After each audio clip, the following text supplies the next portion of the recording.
Hi, I'm Shan Sinha. I'm the founder and CEO of Canopy. Welcome to our series Under the Canopy, where we interview healthcare leaders and experts about the top issues they're facing and what they're doing to deal with them. You mentioned how across a system these issues do end up showing up. Patients get aggressive, their families get aggressive.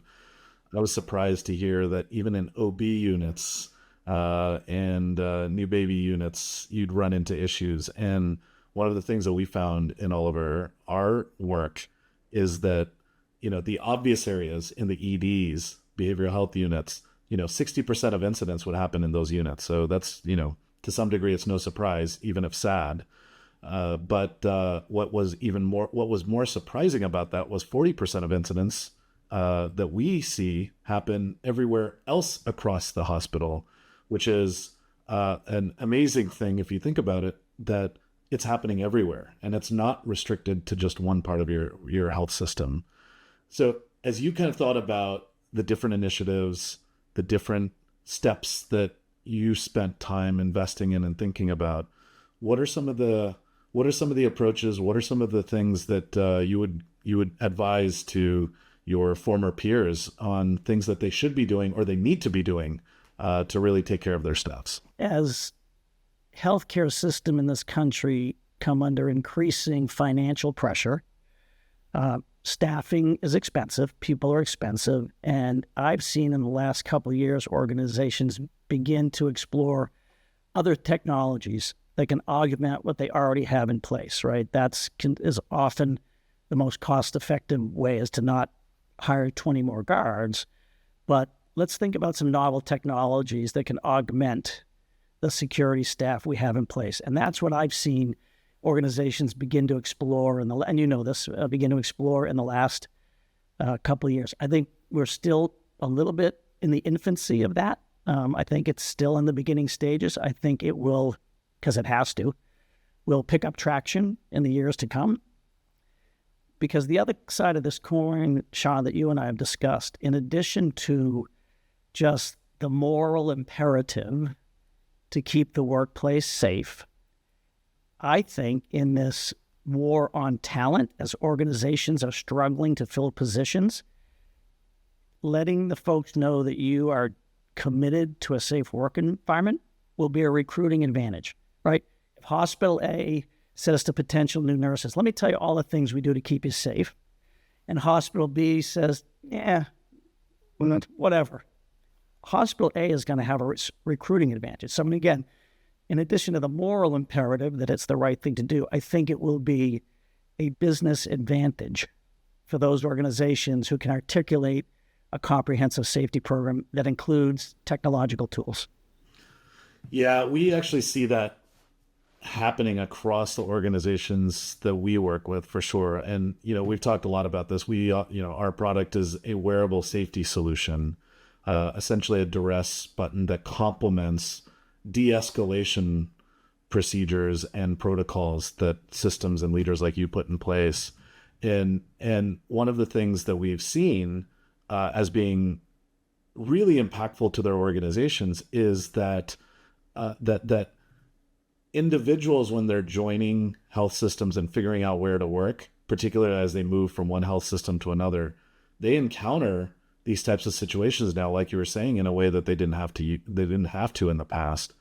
And knowing that they are going to have to deal with these types of situations, it ends up becoming an advantage to organizations to be upfront about it and demonstrate their commitment to protecting their staffs and taking steps to reduce the severity if they do encounter incidents, which is what implementing de-escalation training does, implementing technologies that complement de-escalation. And it, like you're saying, we've seen organizations start to feature technology and investments that they make in their recruiting materials for staff because they know they're beginning to become aware. And it's interesting, one of the things I know we've talked about in the past is technology that can be used to help protect staff. While it can't make violence go away, it can certainly do things like reduce severity, make you feel more at ease at work.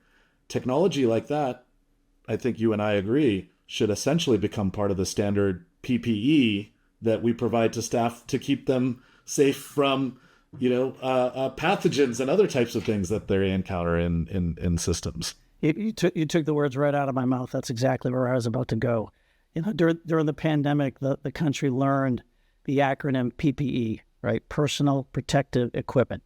We give it to our staff always. We've given it to them for years. Masks, gowns, gloves, things to protect them. I would like to see the industry head to a place where some type of wearable safety device, some type of wearable panic button becomes the standard issue of PPE, right? It's just another piece of personal protective equipment.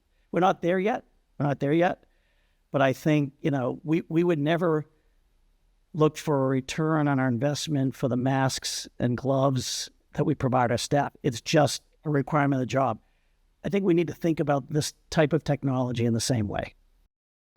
I think that's a really important insight. And it's also, I think, a shift in mindset given the emergence of this issue as something that health system leaders have to deal with.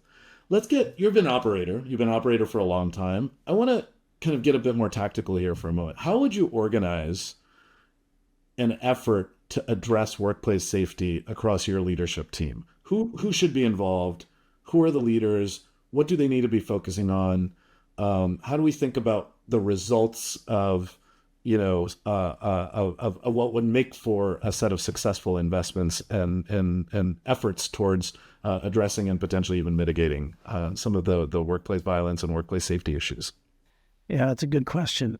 I think one of the early insights I had during my tenure was having the leadership team think of workplace safety as not the domain solely of the vice president of security, right? Everyone has a vice president of security, incredibly important role, pivotal role. And what I said is, yep, that person's role is important, but this is a chief human resource officer issue. This is a chief nurse executive issue. This is a chief medical officer issue. And those positions tend to be a little higher up the food chain in an organization. Again, not that the VP of security is not important, they're pivotal. But my leadership team, had a sense that the topic of workplace safety was owned by the senior leadership team, not one person. I think that's really critical, particularly the chief human resource officer. Yeah. And tell us a little bit more, and tell our listeners here, why do you think that is? How does this show up, and how should you be incorporating it into your weekly cadence or your monthly cadence?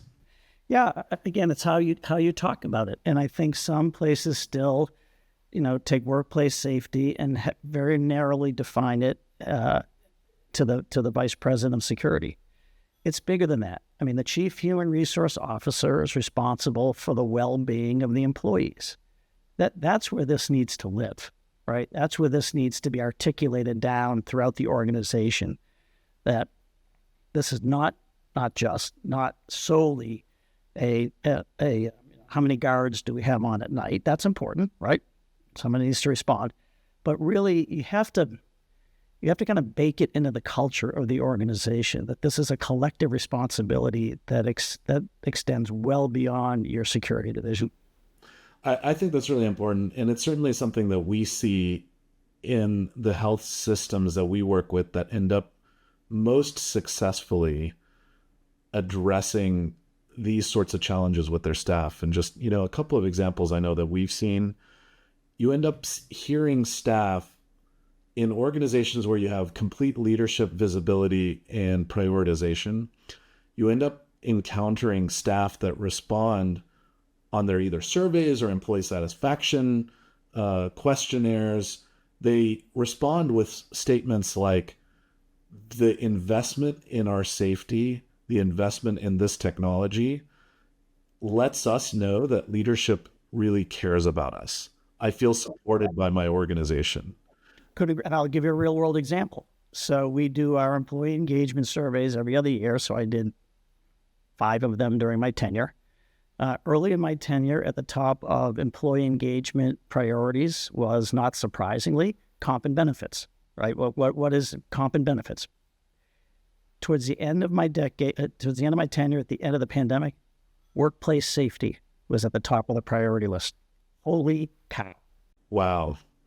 I mean, and of all the things you want to be seeing at the top of the list, like that's the last thing. The pandemic really was a bit of a tipping point. And when I speak to my peers around the country, we were kind of on the slow, steady rise, unfortunately, that then just went like this in the pandemic.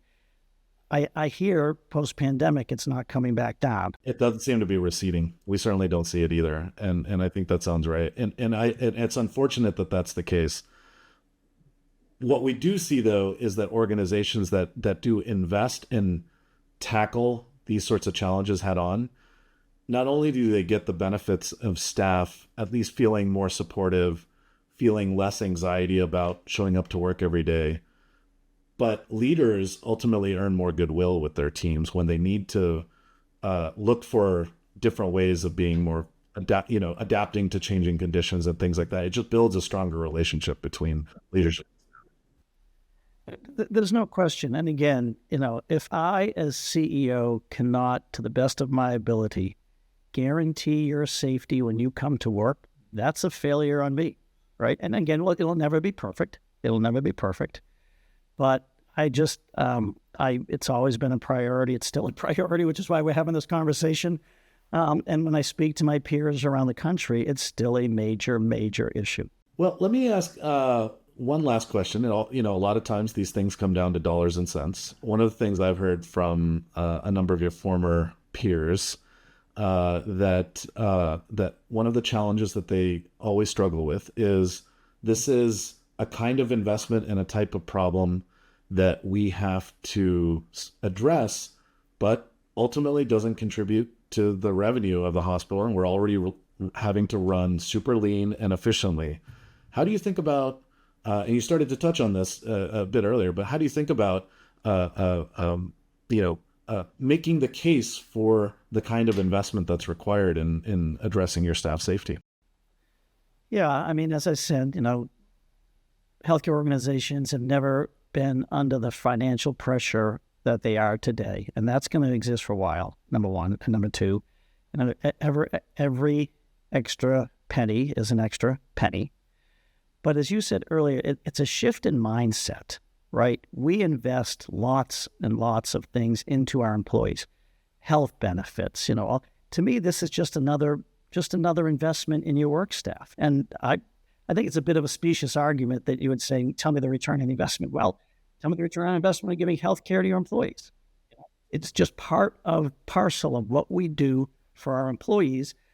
Again, it's better than anyone, it's still a relatively new technology, so it's not as ubiquitous as giving everybody health care insurance. But I think we're heading to a day where it should be. Thank you so much for your commitment over your entire career and your continued commitment to working on certainly problems like this, and really appreciate your support and your time spent here. My pleasure. Good to be with you.